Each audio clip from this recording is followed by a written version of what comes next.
ہے دین میں بھلائی دنیا و آخرت کی، پیغام شعیب کاشفی ہم سب کا رہنما ہے۔ اعوذ باللہ من الشیطان الرجیم، بسم اللہ الرحمن الرحیم۔ قل اطیعوا اللہ والرسول فإن تولوا فإن الله لا يحب الكافرين۔ صدق اللہ مولانا العظیم۔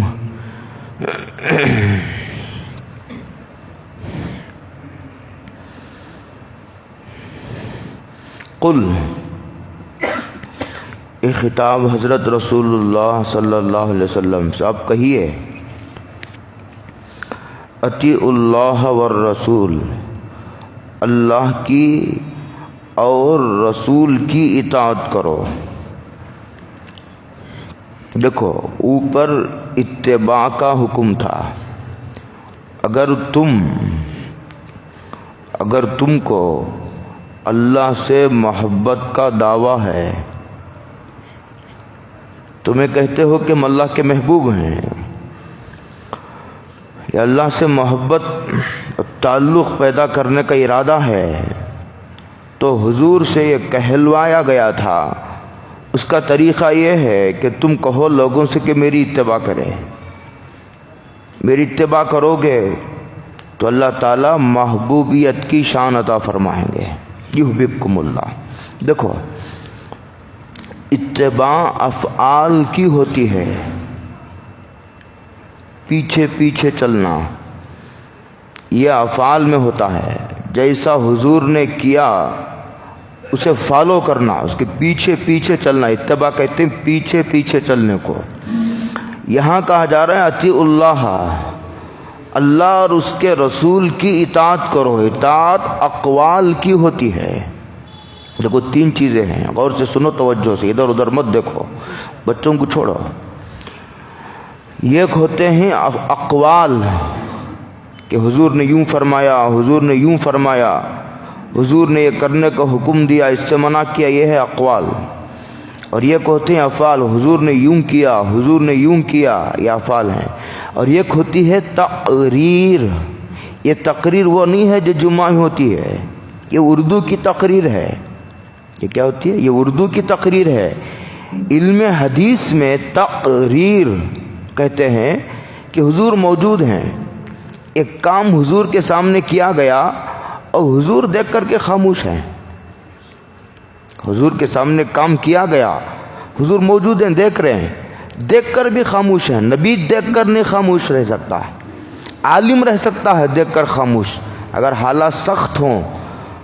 اگر حالات سخت ہوں، عالم ہاں میں ہاں تو نہیں ملا سکتا، لیکن خاموش رہ سکتا ہے۔ لیکن نبی غلط کام کو دیکھ کر خاموش بھی نہیں رہ سکتا، یہ نبی کا منصب ہے۔ اسی لیے عالم کی خاموشی حجت نہیں ہے، اور عالم کا فعل حجت نہیں ہے، عالم کا فتویٰ حجت ہے۔ لیکن نبی کی خاموشی حجت ہے۔ نبی مدینے میں موجود ہیں، حضور کو اطلاع دی گئی کہ مدینے میں ایسا ہو رہا ہے، سن کر نبی خاموش ہے۔ سن کر نبی خاموش ہے تو اس کا مطلب یہ ہے کہ وہ فعل جائز ہے۔ اگر ناجائز ہوتا تو نبی کا خاموش رہنا جائز نہیں ہے، یہ نبی کا منصب ہے۔ تو یہ تین ہو گئے، اقوال، افعال، تقریر۔ یہاں کہا جا رہا ہے آپ اللہ کی اور رسول کی اطاعت کرو۔ صرف اللہ کی اطاعت کافی نہیں، نجات کے لیے رسول کی اطاعت بھی ضروری ہے، اس لیے کہ رسول کی اطاعت بھی بحکم خداوندی ہے۔ گویا رسول کی مخالفت خدا کی مخالفت ہے۔ یہ اس لیے عرض کر رہا ہوں، ہم سب اللہ کو بھی مانتے ہیں، رسول کو بھی مانتے ہیں۔ اچھا، سوال یہ ہے کہ ہے کہاں اللہ اطاعت کرنے کے لیے؟ کہ اللہ قرآن کی شکل میں موجود ہے، یہ اللہ کی کتاب ہے۔ اطیع اللہ کا مطلب اللہ کی کتاب کی اطاعت کرو۔ اور رسول کہاں ہے؟ اب اطاعت کرنے کے لیے رسول کہاں موجود ہے؟ رسول حدیثوں کی شکل میں موجود ہے۔ یہ حضور کا معجزہ ہے، ایک ایک آیت اور اس کا ایک ایک شوشہ اور حدیث پر ایسا پہرا بٹھا دیا ہے، یہ حضور کا معجزہ. ہزاروں لاکھوں انسان اس کی حفاظت کر رہے ہیں اس وقت دنیا میں، حالانکہ بظاہر کوئی فیوچر نہیں ہے. یعنی دنیا داروں کی اصطلاح میں، حفاظ کا، علماء کا، دنیا داروں کی اصطلاح میں کوئی فیوچر نہیں، حالانکہ سب سے اچھا فیوچر ان کا ہی ہے. اگر فیوچر سے مراد دنیا ہے تو ان کی مقدر کی روزی انہیں مل رہی ہے، تمہیں کیا پیٹ میں درد ہے؟ اور اگر فیوچر سے مراد مرنے کی بعد والی زندگی ہے تو ان سے اچھا فیوچر کس کا ہے؟ یہ ایک حافظ 10 جہنم میں جانے والوں کو بچائے گا، اور یہ ایک عالم 400 جہنم، ایک عالم کو 400 لوگوں کی شفاعت کا حق دیا جائے گا. 400 لوگوں کی. یہ گھر میں 400 افراد تو نہیں ہوتے ہیں، کتنے ہوتے ہیں؟ 4. آج تو ہم دو، ہمارے دو، 4 لگ لو تو 100 فیملی، 100 گھرانے کے یہ قبیلہ ہوتا ہے. گویا ایک عالم خاندان میں ہوگا تو کم و بیش پورے خاندان کے لیے کافی ہوگا. تو اللہ سے مراد اللہ کی کتاب، اور رسول سے مراد احادیث. اللہ کی اطاعت کرو اور رسول کی اطاعت کرو. ایک فرقہ ہے، اس کا نام ہے اہل قرآن. وہ اپنے آپ کو اہل قرآن کہتا ہے، اور ہم ان کو کہتے ہیں منکرین حدیث. وہ کہتا ہے حسبنا کتاب اللہ. ان کا نعرہ ہے ہم کو اللہ کی کتاب کافی ہے، ہم کو اللہ کی کتاب. نعرہ کتنا خوبصورت ہے.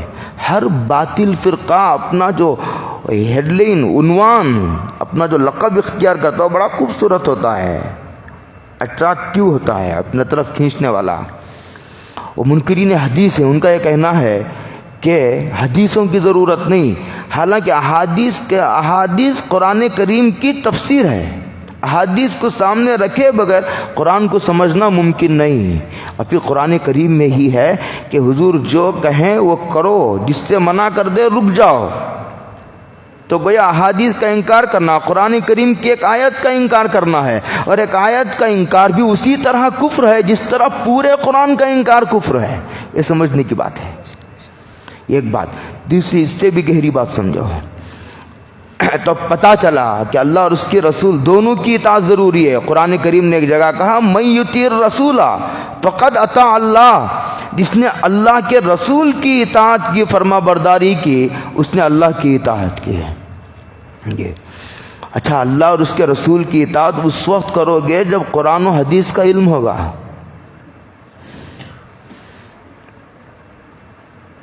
فرما برداری ڈیپینڈ ہے قرآن و کتاب و سنت کے علم پر. تو علم کی ضرورت ثابت ہوئی. علم ہی نہیں ہے تو کیا اطاعت کرو گے؟ کیا کرنا، کیا نہیں کرنا، کیا جائز، کیا ناجائز، کیا حلال حرام پتہ ہی نہیں ہے تو کیا عمل کرو گے؟ تو پتہ چلا کہ علم ضروری ہے. اچھا، علم آئے گا کیسے؟ اب کسی پر وہی آئے گی؟ علم آئے گا دروازے بند کر کے مطالعہ کرنے سے. دروازہ کھلا بھی رکھو گے تو علم نہیں آئے گا، دروازہ بند کر کے مطالعہ کرو گے تو علم آئے گا. اب نہیں سمجھ رہے؟ ہر 2 منٹ کوئی ایک بار فون ریسیو کرے گا تو وہ کیا مطالعہ کرے گا؟ ہر 2 منٹ کوئی ایک بار فون ریسیو کرے گا تو کیا مطالعہ کرے گا؟ اور جب مطالعہ ہی نہیں کرے گا تو کیا رہبری کرے گا؟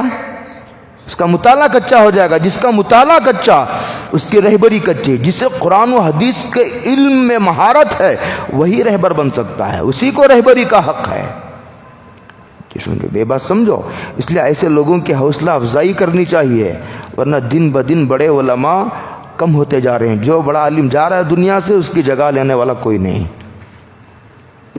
ہمارا ماحول وہ ہے جس میں علم حاصل کرنے والوں کی حوصلہ افزائی نہیں. یہ بہت کڑوا سچ ہے، یہ حقیقت ہے، لیکن بہت کڑوا سچ ہے یہ. لیکن اگر تم نے ہضم نہ کیا، 50 سال کے بعد پورے شہر میں کوئی بڑا عالم نہیں ملے گا. اسے لکھ لو کہیں. آگے فرمایا فَإِن تَوَلَّوْا، اور اگر یہ منہ موڑے تو فَإِنَّ اللَّهَ لَا يُحِبُّ الْكَافِرِينَ، تو بلا شبہ اللہ تعالیٰ کافرین سے محبت نہیں فرماتے، وہ محبوب نہیں ہیں. اس لیے کہ حقیقت سامنے آ جانے کے بعد نبی کی حقانیت اس کی صداقت ثابت ہو جانے کے بعد اس کا انکار کرنا، یہ جو ہے اللہ تعالیٰ کی نظر میں مبغوض بنا دیتا ہے، اللہ کی نظروں سے گر جاتا ہے آدمی، اللہ سے کافروں سے محبت نہیں کرتا ہے۔ مضمون مکمل ہو گیا ہے۔ ایک دوسرا مضمون چھیڑتے ہیں، ان اللہ اصطفیٰ آدم و نوح وآل ابراہیم وآل عمران علی العالمین۔ یہ نبوت کا سلسلہ اجنبی سلسلہ نہیں، ما کنت بدعا من الرسل، حضور نے فرمایا میں کوئی نیا انوکھا نبی نہیں ہوں، حضرت آدم سے نبوت کا سلسلہ چل رہا ہے، تو اس کو کہتے ہیں ان اللہ اصطفیٰ آدم، بلا شبہ اللہ نے حضرت آدم کا سلیکشن کیا۔ پتا چلا کہ نبوت کا سلیکشن ہوتا ہے، وہ کوئی محنت کر کے، مجاہدہ کر کے، ریاضت کر کے، زیادہ مطالعہ کر کے، زیادہ اللہ کی عبادت کر کے، نفلیں پڑھ کر حاصل کرنے والا عہدہ نہیں، وہ تو باقاعدہ سلیکشن ہے اللہ کا۔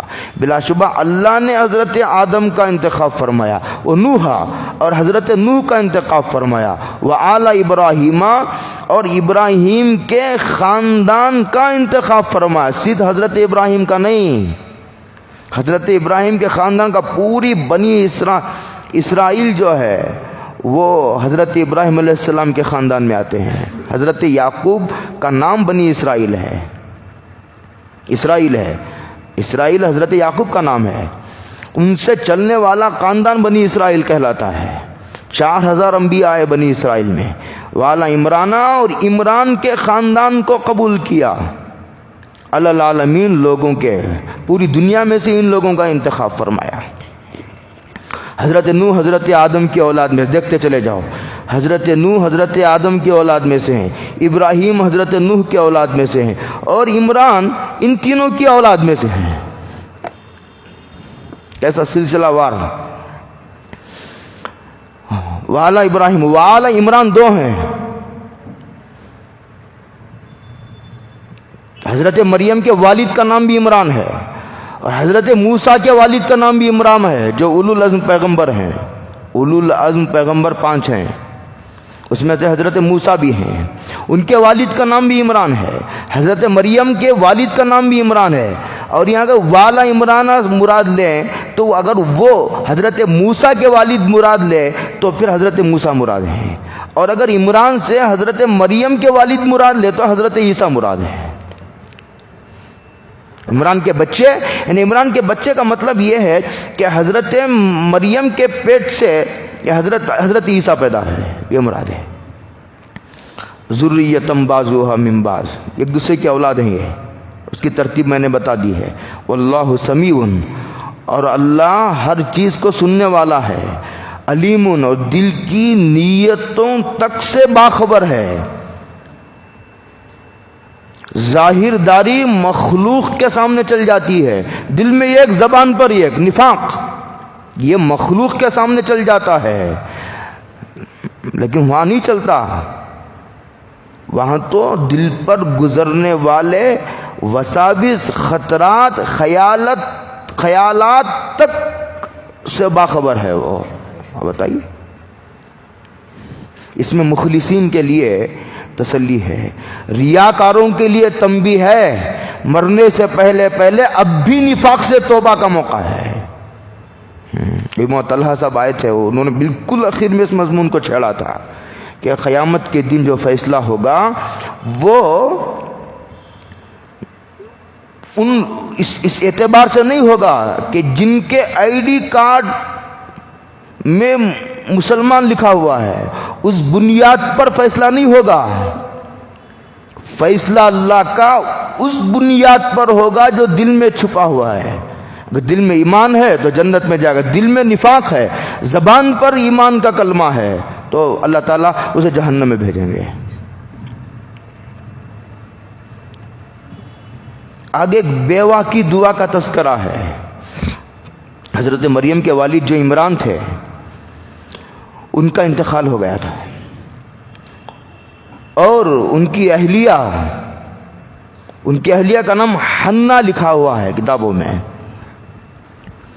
وہ بیوہ ہو گئی، حمل سے تھی، ان کی دعا اور تمنا کا ذکر ہے، کہتے ہیں اذ قالت امرات عمران، عمران کی بیوی نے کہا، یاد کرو اس وقت کو جس وقت عمران کی بیوی نے کہا، کیا کہا؟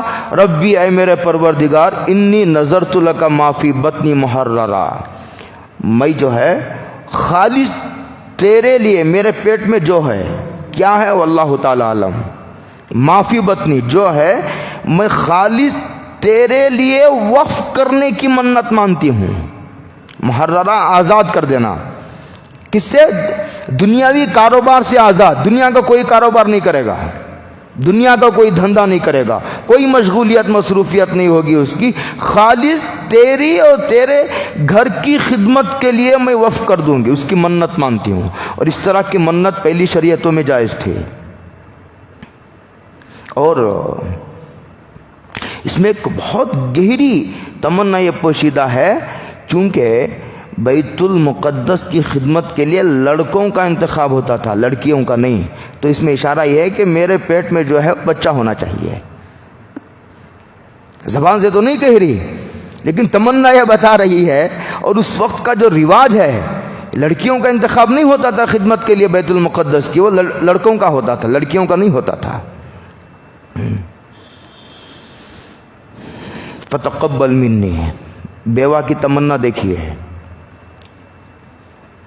فتقبل منی، آپ مجھے میری طرف سے قبول کر لیجئے۔ مفسرین بھی کمال ہے، مفسرین کا اللہ کروڑوں برکتیں کرے مفسرین کی تربت پر، قبروں پر، ایک ایک حرف کی بال کی کھال نکالتے ہیں، ساری زندگیاں وقف کر دی۔ ہاں، اسی لیے لکھا ہے کتابوں میں، جو لوگ علماء کے تعلق سے دلوں میں بغض رکھتے ہیں ان کے خاتمے کے برا ہونے کا اندیشہ ہے۔ کن کن خدمتوں کو نظر انداز کرتے ہو؟ جو اسلام کے قلعے ہیں، علماء سے بدظن ہونا اور لوگوں کو بدظن کرانا ایسا ہے جیسے مسجد کے پلروں پر حملہ کرنا ہے۔ مسجد کے ستونوں کو ڈھا دو گے تو مسجد باقی رہے گی؟ نہیں باقی رہے گی، مسجد کی چھت نیچے آ جائے گی۔ فتقبل منی، کمال ہے، کمال ادب ہے، کہتے ہیں اللہ قبول فرما لیے۔ تقبل یہ باب تفعول سے ہے، علماء جانتے ہیں، اس میں ایک خاصیت ہے تکلف کی۔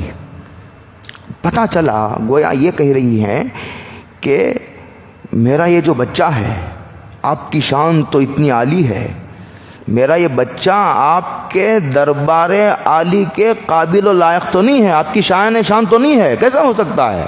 کوئی بچہ، کوئی بچی، کوئی عبادت، کوئی دین کی خدمت، کوئی کتنی بھی اچھی طریقے سے کرے، وہ اللہ کی شان نہیں ہو سکتی، اس میں کیا شک ہے؟ تو یہ کہہ رہی ہے کہ قبولیت کی کوئی وجہ نہیں ہے میری نظر میں، لیکن آپ اپنے محض لطف و کرم سے قبول فرما لیجئے۔ یہ مفہوم ہے تقبل کا، کتنا ادب ہے، کمال ہے، آدمی خدمت بھی کرے اور پھر نیاز مندانہ طور پر سر جھکا دے اللہ کے سامنے۔ ایک تو یہ ہے کہ مسجد کو چندہ دے کر کے 10 آدمیوں کو بولتے پھرے، ہم چندہ نہیں دیں گے تو مسجد کیسے چلے گی؟ ہمارے ہی پیسوں سے یہ مدرسے کے بچے پلتے ہیں، یہ امام مؤذن ہمارے ہی پیسے کھاتے ہیں، ایک تو یہ طریقہ ہے، ہم پیسے دیتے ہیں تو مدرسے چلتے ہیں۔ یہ ایک آدمی اس طرح بھی تو سوچ سکتا ہے کہ ہم ان کو پیسے دیتے ہیں تو اس کی برکت سے ہمارے کاروبار چلتے ہیں۔ دونوں سوچ میں فرق ہے، بہت فرق ہے۔ فتقبل منی، قبول کیجئے اور محض اپنے لطف و کرم سے قبول کیجئے، قبولیت کی کوئی وجہ نہیں ہے۔ آگے کہتے ہیں انکا، بلا شبہ آپ، انت السمیع العلیم، میری دعا کو بھی سن رہے ہیں، العلیم، اور میرے دل کے اخلاص کو بھی دیکھ رہے ہیں۔ اس میں کیا شبہ ہے؟ اس کی 2 تفسیریں کی گئی ہیں۔ العلیم کا مطلب میرے اخلاص کو دیکھنے کے میں مخلص ہوں، ایک دوسرا میرے آپ کے دربار میں پیش کرنے کے لیے جس درجے کے اخلاص کی ضرورت ہے اس درجے کا اخلاص تو نہیں ہے میرے پاس، لیکن قبول کر لیجئے۔ کہاں سے لاؤں اس درجے کا اخلاص؟ کہاں سے لاؤں؟ یہ گویا اپنے عجز کا اعتراف ہے، اپنی بے بسی کا اعتراف ہے۔ آگے کہتے ہیں فلما وضع تھا، با توفیق بندے دعویٰ نہیں کرتے، با توفیق بندے دعویٰ نہیں کرتے، دعویٰ کرنے والے زیادہ دیدک نہیں رہتے اس میں۔ اللہ سب کی حفاظت فرمائے۔ فلما وضعتھا، اور جب بچہ پیدا ہوا، عمران کہنا حضرت مریم کی والدہ نے جب بچہ جنا، قالت کہہ اٹھی ربی اے میرے پروردگار انی وضعتھا انثی، انی وضعتھا انثی، میں بچی پیدا ہو گئی، میں نے بچی جنا۔ حالانکہ جب بیت المقدس میں بچیوں کو نہیں لیے تھے خدمت کے لیے، یہ کیا ہوا؟ یہ اللہ کو بتانا نہیں تھا، یہ ایک افسوس کے ساتھ، حسرت کے ساتھ، یہ گویا ایک حسرت کا اظہار تھا۔ اب کیسا ہوگا؟ تو بچی پیدا ہو گئی۔ اللہ کہتے ہیں بیچ میں واللہ اعلم بما وضعت، یہ جو بچی پیدا تو بچی ہوئی ہے، ٹھیک ہے، تمہارا ارادہ یہ تھا کہ بچہ پیدا ہو اور بیت المقدس کے لیے وقف کر دیں، تمہاری نیت تو یہ تھی، واللہ عالم بما، لیکن جو بچی آپ نے جنی ہے تمہیں اس کی عظمتوں کا اندازہ نہیں ہے، لیکن اللہ جانتا ہے اس کی عظمتوں کو۔ وَلَيْسَ الذَّكَرُ كَالْأُنثَىٰ، اگر بچہ پیدا ہو جاتا تو وہ بات پوری نہ ہوتی جو ہم جان رہے ہیں۔ ہمیں چاہتے تھے کہ یہ لڑکی پیدا ہو، اس لڑکی سے حضرت عیسیٰ پیدا ہو، یہ ہمارا منشا تھا۔ اگر تمہارے پیٹ سے لڑکا پیدا ہوتا تو یہ ہماری مراد پوری نہ ہوتی۔ وَلَيْسَ الذَّكَرُ كَالْأُنثَىٰ، آگے فرمائے وَإِنِّي سَمَّيْتُهَا مریم، اور ہم نے ان کا نام مریم رکھا ہے۔ اور یہ مریم کوئی نیا نام نہیں تھا، یہ پرانا نام تھا جو چلا آ رہا تھا پہلے سے۔ آگے فرمایا وَإِنِّي أُعِيذُهَا بِكَ وَذُرِّيَّتَهَا مِنَ الشَّيْطَانِ الرَّجِيمِ، میں اس کو یعنی اس بچی کو اور اس کی اولاد کو شیطان مردود سے تیری پناہ میں دیتی ہوں۔ دیکھیے شیطانی حملوں سے پناہ مانگی جا رہی ہے، ابھی پیدا ہوئی ہے، کتنا اہتمام ہے دعا کا۔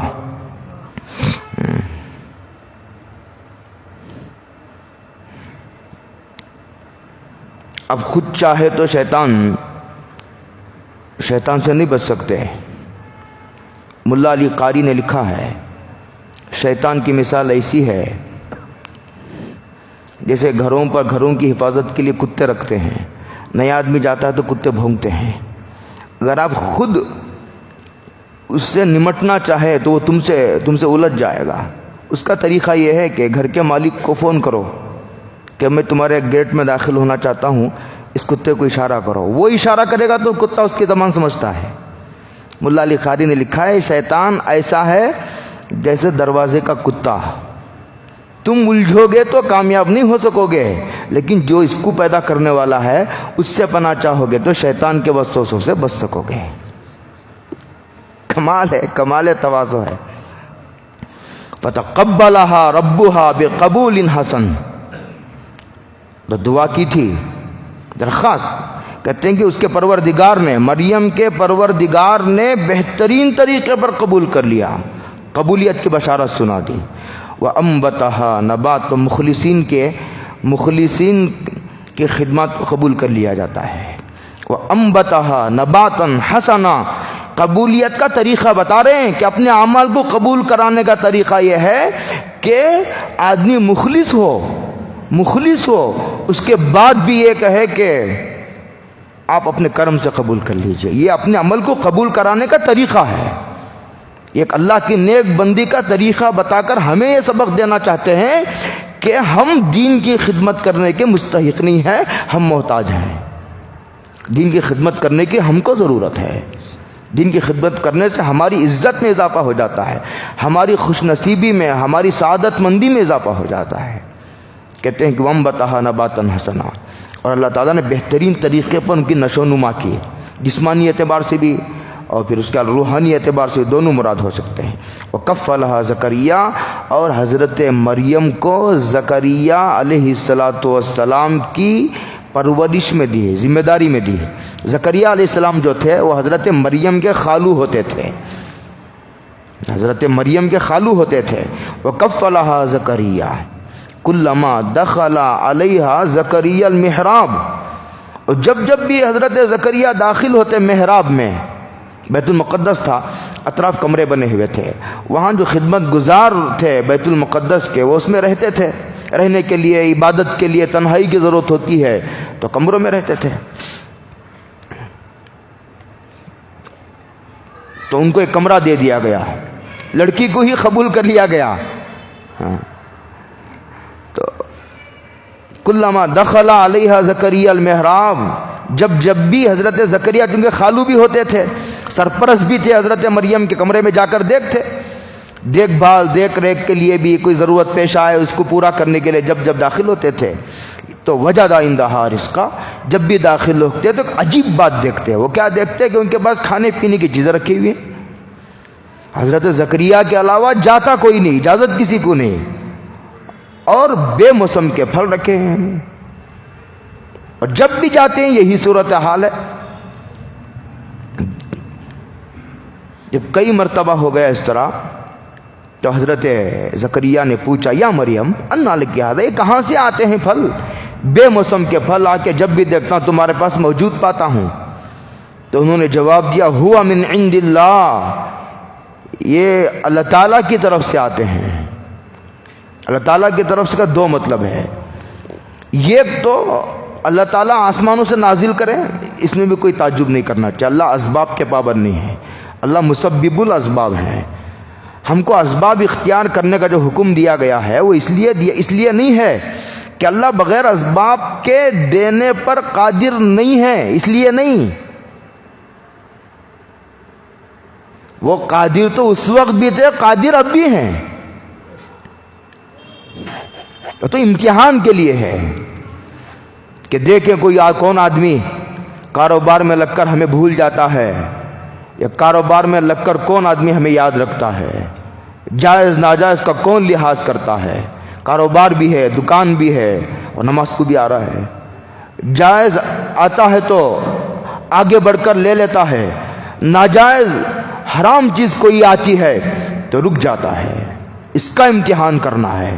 یہ کما کر کھانے کا حکم اس لیے نہیں ہے کہ بغیر کمائے دینے پر اللہ قادر ہی نہیں ہے، ایسی بات نہیں۔ بنی اسرائیل کو تو 40 سال آسمانوں سے دسترخوان اترتا تھا، بلکہ کتابوں میں لکھا ہوا ہے، وہ تو خیر انبیاء کا زمانہ تھا، حضرت ابراہیم بن ادم جو بلخ کے بادشاہ تھے، کہتے ہیں کہ ان کو بھی آسمانوں سے دسترخوان اترتا تھا، ورنہ تاریخ پر سے اعتماد اٹھتا ہے، کوئی تعجب کی بات بھی نہیں ہے، ایسا ہوتا ہے۔ کبھی ایسا ہوتا ہے، ایک تو یہ طریقہ ہے، ایک طریقہ یہ بھی ہو سکتا ہے کہ آسمانوں سے نہ اترے لیکن چیز کے حاصل کرنے کا سبب اختیار نہ کرے، اللہ کسی کے بندے میں کسی کے دل میں یہ بات ڈال دے کہ فلاں کو روزی پہنچا، اس نے خود کوئی کوشش نہ کی۔ ایک مرتبہ ایک CID ڈپارٹمنٹ کا ایک آدمی حضرت گنگوہی رحمۃ اللہ علیہ کی خانقاہ میں حاضر ہوا، گنگوہی UP میں ہے۔ ان کو اطلاع یہ ملی تھی کہ یہ انگریزوں کے خلاف یہاں لوگوں کو تیار کیا جاتا ہے، بغاوت پر آمادہ کیا جاتا ہے۔ حاضر ہوا، کئی دن تک رہا وہاں، کیا تھا، صبح سے شام تک اللہ اللہ کا ذکر ہوتا تھا، اصلاح ہوتی تھی، حدیث کا درس ہوتا تھا، بڑے بڑے علماء آ رہے ہیں، کوئی آ رہا ہے، کوئی جا رہا ہے، یہی سلسلہ۔ کئی دن رہنے کے بعد وہ ایک مرتبہ ظاہر ہوا، ظاہر ہونے کے بعد اس نے کہا کہ حضرت میں CID ڈپارٹمنٹ کا آدمی ہوں، مجھے ایسی اطلاع ملی تھی، کئی دن تک میں یہاں رہا اور یہاں کے حالات کا اچھی طرح میں نے جائزہ لیا، یہاں ویسی کوئی بات نہیں ہے، تو یہ تو بالکل دنیا سے ماورا لوگ یہاں رہتے ہیں، ان کو دنیا سے کوئی مطلب نہیں ہے، دیکھتے صبح سے شام تک اللہ اللہ ہے، حدیث کا درس ہے، قرآن کا درس ہے، یہی سلسلہ ہے ان لوگوں کا، ان کو بغاوت سے کیا واسطہ ہے۔ اس نے پوچھا کہ حضرت یہ آپ کا گزران کیسے ہوتا ہے، ان خانقاہ والوں کو کھانا کہاں سے کھلاتے ہو؟ تو کہا کہ بھائی ہمارے پاس تو کوئی ظاہری سبب نہیں ہے، ہم اللہ پر بھروسہ کر کے چلاتے ہیں، توکل جسے کہتے ہیں۔ کہا توکل کیا چیز ہوتی ہے؟ اسے سمجھ میں نہیں آیا۔ کل اس کے بعد وہ چلا گیا، 2-4 دن کے بعد پھر حاضر ہوا، کہ حضرت میری ڈیوٹی ختم ہو گئی، میں جا رہا ہوں، لیکن میرا دل جو ہے وہ مجبور کر رہا ہے کہ میں آپ کو اس زمانے کے 10 روپے میں آپ کی خدمت میں ہدیہ پیش کروں. تو انہوں نے کہا کہ تم کو کس نے مجبور کیا؟ مجھے تو نہیں معلوم کس نے مجبور کیا، لیکن میرے دل میں شدید تقاضا ہے دائیہ کہ میں آپ کو دوں، آپ انکار نہ کریں، میرا دل بہت دکھے گا. حضرت نے کہا تمہارے دل کو جو مجبور کر رہا ہے اسی کو ہم توکل کہتے ہیں. اللہ دلوں کو مجبور کرتے ہیں کہ پہنچاؤ، پیسہ پہنچاؤ. تو یہ بھی ہو سکتا ہے. قالت ہوا من عند اللہ ان اللہ یرزق، بلا شبہ اللہ تعالیٰ روزی دیتے ہیں جس کو چاہتے ہیں بغیر حساب، بے حساب روزی دیتے ہیں جس کو چاہتے ہیں. یہ اللہ تعالیٰ کی مشیت کے تابع ہے، فیصلے ہیں اللہ تعالیٰ کے. روزی کے کڑیوں کو جوڑو تو بظاہر نہیں سمجھ میں آتی. جب یہ دیکھا، اچھا اس سے علماء نے کرامات پر استدلال کیا ہے. حضرت مریم نبی نہیں تھی، کسی عورت کو نبوت نہیں دی جاتی. وَلَوْ جَعَلْنَاهُ مَلَكًا لَجَعَلْنَاهُ رَجُلًا. جب بھی نبوت دی گئی ہے وہ مردوں کو دی گئی ہے، عورتوں کو نہیں دی گئی نبوت. وہ اس منصب کے قابل نہیں ہے.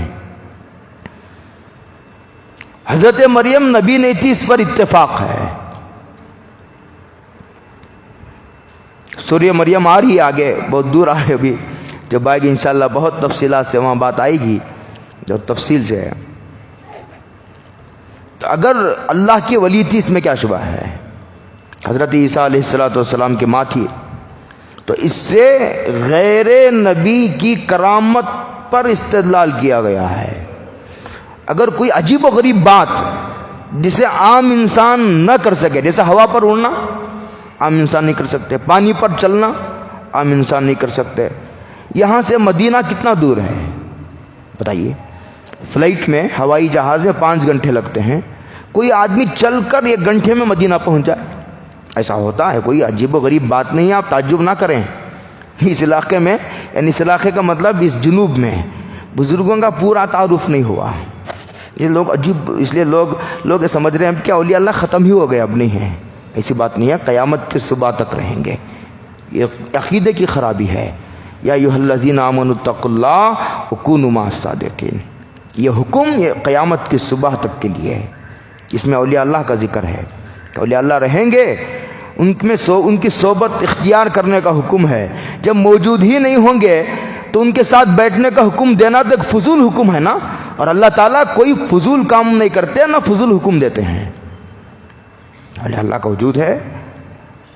تو اولیاء اللہ، اگر کوئی عجیب و غریب بات کسی غیر نبی سے جو متقی پرہیزگار ہو، نبی تو نہیں ہے لیکن متقی پرہیزگار ہے، اس کے ہاتھوں سے صادر ہوتی ہے تو وہ کرامت ہے. اور کرامت اللہ کا فعل ہے، کرامت ولی کا فعل نہیں ہوتا.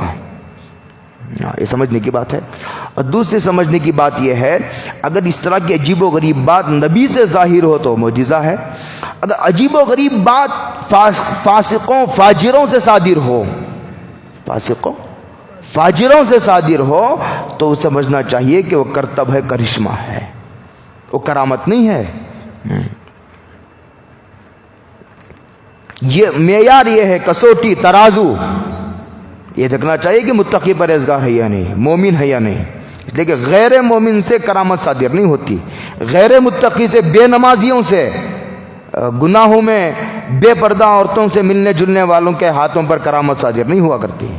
ہنالک دعا زکریا ربا. جب یہ عجیب و غریب منظر دیکھا کہ بے موسم کے پھل مریم کے پاس آ رہے ہیں، تو حضرت زکریا علیہ السلام بوڑھے ہو چکے تھے. بعض روایتوں میں آتا ہے کہ 95 پر 5 سال ہو گئی تھی، اور ان کی بیوی بھی بانجھ ہو گئی تھی، وہ بھی بوڑھی ہو گئی تھی. شوہر بھی بوڑھا، بیوی بوڑھی، بال بھی سفید ہو گئے تھے. جب یہ دیکھا کہ جب اللہ بے موسم کے پھل دے سکتا ہے تو یہ ہماری عمر یا اولاد کی عمر تو نہیں ہے، بے موسم کی اولاد بھی دے سکتا ہے. تو یہ وقت ایسا تھا اور وہ جگہ ایسی تھی جہاں کھڑے تھے حضرت مریم علیہ السلام کے محراب میں، ان کے کمرے میں، حجرے میں. ان کو اچانک یہ دائیا پیدا ہوا کہ کیوں نہ ہو میں بھی اللہ سے دعا کروں. ہنالکا، اس وقت اس جگہ کھڑے ہو کر دعا زکریا ربا، زکریا نے اپنے پروردگار سے دعا کی، درخواست کی. کیا درخواست کی؟ قال ربی حب لی من لدنک ذریۃ طیبہ، کہ اے ہمارے پروردگار حب لی، مجھے عطا فرمائیے، میں مستحق نہیں ہوں۔ حبلی کے اندر یہ مضمون چھپا ہوا ہے، میں مستحق نہیں ہوں، آپ اپنے لطف و کرم سے دیجئے۔ من لدنک ذریۃ طیبہ، پاکیزہ اولاد دیجئے۔ نبی بھی اولاد اللہ سے مانگتا ہے، جب نبی ہی اولاد نہیں دے سکتا، اولاد پیدا کر لینا نبی کے اختیار میں بھی نہیں ہے۔ اور لوگ خواجہ اجمیری کے مزار پر جا کر سجدہ کر رہے ہیں، خواجہ نظام الدین اولیاء، کبھی گیس و دراز کے مزار پر، کبھی کلیار جا کر کے۔ توبہ لوگوں، شرک سے بچو، اعمال کی کمزوریوں سے کوئی بشر خالی نہیں، لیکن اس توحید کے چشمے کو گدلا نہ کرو۔ عقیدے کی کمزوری معاف نہیں ہے۔ مانگو، اولاد مانگنا برا نہیں ہے، لیکن اللہ سے مانگو۔ نبی بھی اللہ سے مانگتا ہے، اولیاء اللہ کا تو کوئی ایڈریس ہی نہیں ہے یہاں۔ تقدس اور بزرگی کا سب سے اعلیٰ درجہ نبوت ہے۔ نبی بھی بے بس ہے، نبی کے اختیار میں بھی نہیں ہے اولاد دینا، اور نہ فرشتوں کے اختیار میں ہے، نہ کسی دیوی و دیوتاؤں کے اختیار میں ہے۔ یہ خالص اللہ کے قبضے قدرت میں ہے۔ جس کو چاہتا ہے لڑکے دیتا ہے، جس کو چاہتا ہے لڑکیاں دیتا ہے، جس کو چاہتا ہے دونوں دیتا ہے، جس کو چاہتا ہے دونوں سے محروم کر دیتا ہے۔ اللہ کمزور نہیں ہے، کمزوری سے پاک ہے، بے عیب ہے اللہ، لیکن حکمت ہے۔ اللہ کے فیصلے حکمت کے تابع ہیں۔ حبلی، میں دعا مانگ رہے نبی، عطا فرما دیجئے، میں مستحق تو نہیں ہوں لیکن محتاج ہوں اولاد کا، کہ میرا یہ مشن تبھی تو چلے گا جب اولاد ہوگی، اولاد ہی نہیں ہوگی تو میرے مشن کو لے کر آگے کون بڑھے گا۔ من لدنک ذریۃ، اولاد مانگی، صرف اولاد نہیں مانگی، نیک اولاد مانگی۔ اب لوگ نیک اولاد مانگتے ہوئے بھی ڈرتے ہیں، اگر نیک اولاد مانگ لیا، اگر نمازی بن گئی، حلال و حرام کی تمیز کرنے والی بڑھ گئی، قرآن والی بن گئی، حدیث والی بن گئی، تو کھائی کہاں سے؟ لوگ نیک اولاد مانگتے ہوئے بھی ڈرتے ہیں۔ صرف اولاد مقصود نہیں ہے، نیک اولاد مانگنا چاہیے ملا۔ اور دوسرا دیکھو، نبی دنیا سے سب سے زیادہ بے رغبت ہوتا ہے، اس کو کہتے ہیں زہد۔ اولاد مانگنا صرف زہد کے تو کیا خلاف ہوتا، کمال زہد کے بھی خلاف نہیں ہے، نبوت کے بھی منافی نہیں ہے۔ نبی بھی اولاد مانگتا ہے۔ انک سمیع الدعاء، بلا شبہ آپ جو ہے سمیع الدعاء، دعاؤں کو سننے والے ہیں۔ فنادتہ الملائکہ، ادھر مانگا، کہتے ہیں کہ محراب میں کھڑے ہو کر نماز پڑھ رہے تھے، فرشتوں نے پکارا۔ حضرت زکریہ دعا کرنے کے بعد محراب میں کھڑے ہو کر کے اپنے حجرے میں نماز پڑھ رہے تھے، فرشتوں نے پکارا، کیا کہا؟ ان اللہ یبشرک بیحییٰ، اللہ تعالیٰ تم کو یحییٰ کی بشارت دیتا ہے، تم کو ایک بیٹا پیدا ہوگا، اس کا نام یحییٰ ہوگا، یعنی لڑکا ہوگا، لڑکی نہیں۔ اس لڑکے کا نام ہم ہی رکھتے ہیں، اس لڑکے کا نام یحییٰ ہوگا۔ مصدقا بکلمۃ من اللہ، اور وہ حضرت عیسیٰ کی تصدیق کرے گا کہ حضرت عیسیٰ آئیں گے۔ وہ سیدہ، اور وہ سردار ہوگا، مقتدا ہوگا، پیشوا ہوگا، رہبر ہوگا، وہ دین کا رہبر۔ وہ حسورا، اور وہ ضبط نفس کرنے والا ہوگا۔ دیکھو، حسورا کے معنی نامرد کے بھی آتے ہیں، نامرد کے بھی۔ نامرد ہونا تو عیب ہے۔ ایک بات یاد رکھ لیجئے قاعدہ کلیہ کے طور پر، نبی باطنی اعتبار سے، روح کے اعتبار سے سب سے زیادہ باکمال ہوتا ہے نبی۔ اس پر وحی آتی ہے نبی پر۔ اسی طرح جو بھی نبی ہوگا وہ ظاہری اعتبار سے بھی نہایت خوبصورت ہوگا۔ اسی سے اس غلطی کا، اس سے اس قول کی غلطی ظاہر ہوتی ہے جو بعض کتابوں میں لکھی ہوئی ہے کہ حضرت ایوب علیہ السلام کے بدن میں کیڑے پڑ گئے تھے۔ اتنی بری بیماری کے بدن میں کیڑے پڑ جائے، لوگوں کو گھن آئے، لوگ نفرت کرنے لگے، یہ منصب نبوت کے خلاف ہے۔ اس قسم کی تمام روایات کو نقل کر کے صاحب روح المعانی اللہ تعالیٰ جزائے خیر دے پوری امت کی طرف سے لکھتے ہیں کلھا روایات ضعیفۃ باطلۃ مردودہ، اس قسم کی تمام روایات باطل ہیں، مردود ہیں، موضوع قسم کی روایات ہیں۔ اس لیے کہ نبی جس طرح باطنی اعتبار سے خوبصورت ہوتا ہے، ظاہری اعتبار سے بھی حسن کے اعلیٰ درجے پر فائز ہوتا ہے۔ وہ حسن کائنات ہوتا ہے، وہ کائنات حسن ہوتا ہے۔